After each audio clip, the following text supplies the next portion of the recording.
Conservative media viewers, what's going on? It's me, John D. Villarreal. First of all, I want to say this is all my own personal opinion only. I'm not alleging any facts. I'm not casting aspersions. This is all for entertainment and parody purposes only. Please check the disclaimers. I attended a presidential candidate and Congresswoman Michele Bachmann press conference. Let's just say that I've attended a lot of press conferences, media events, town halls, etc., and done a lot of interviews in my life and in my career in media.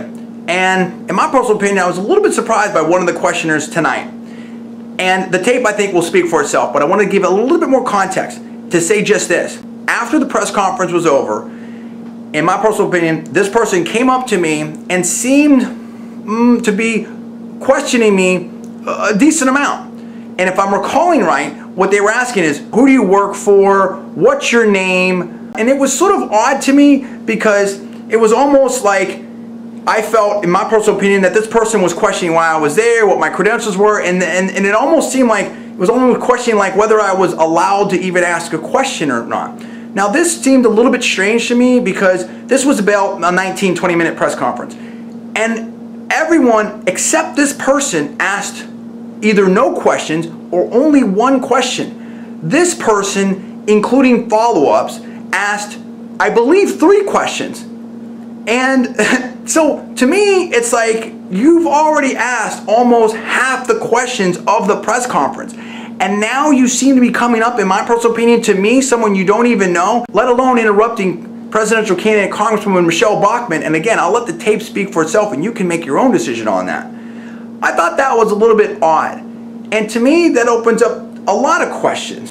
Not the least of which is, why is this reporter questioning me? Now, I found all that to be rather amusing, let me say. I came back and said something like, I believe, I don't have to answer to you. What are you, the hall monitor or something like that? I mean, this is ridiculous. I don't want to get into some kind of contest here, but other major media sources use our stuff, let alone my own personal background in major market radio, national TV, you know, and on and on and on. But that doesn't even matter, right? The story's not about me. That's just a little bit of context here. This was a press conference. We got a media alert on the press conference. We went, I asked one question. We've already posted that video up. You can judge for yourself if you think that was a good question. So with that, here's the tape. You judge for yourself.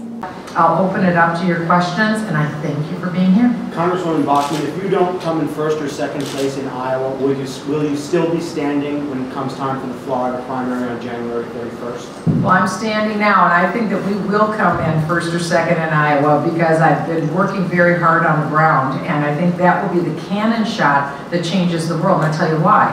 I am the only core, consistent conservative in this race, and this has been borne out in recent days as people are looking deeper at the candidates' records, and I defend the process. I think this is a very good process where the candidates are being vetted.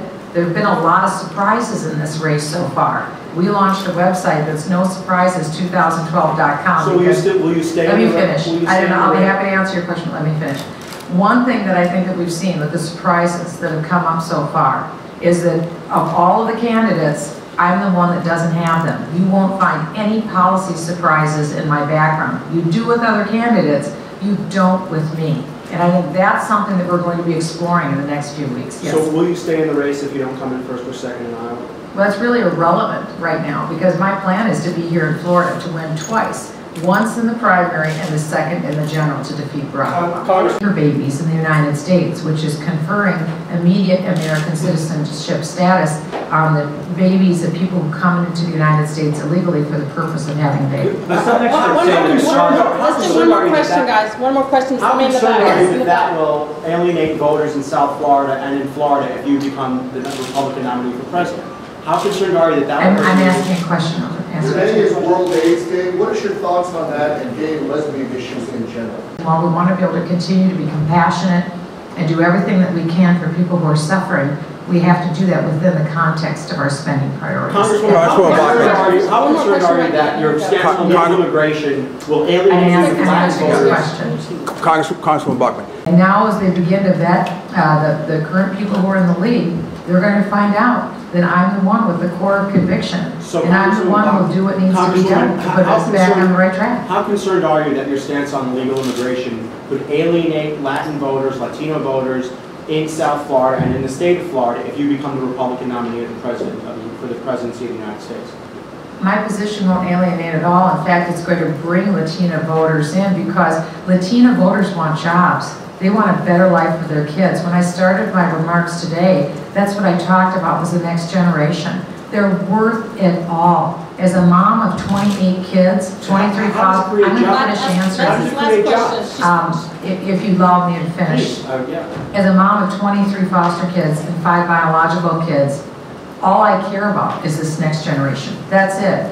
And what I learned as a federal tax lawyer is that this next generation could be looking potentially, if we continue this level of spending, at 75% effective tax rates from state, local, and federal levels of taxation that will be required, just to be able to keep the whole machine humming. In fact, I think that's a low estimate. I actually think that the tax rates will be much higher. Latinas love their children. They want to buy a house. They want to have a job. And so if you look at my plan at MicheleBachmann.com, real jobs, right now, that's my plan to turn the economy around. But we need the kind of tough love and the kind of leadership from a president that I've demonstrated for 5 years in Washington. I took on George W. Bush when it came to the $700 billion bailout. I opposed it. I opposed No Child Left Behind. I opposed a lot of his big spending initiatives, and I called it out. I've also taken on Nancy Pelosi. I've taken on Barack Obama. I'm the only one during the presidential debates who can stand up and debate Barack Obama, and every issue is on the table. There is no compromise with him.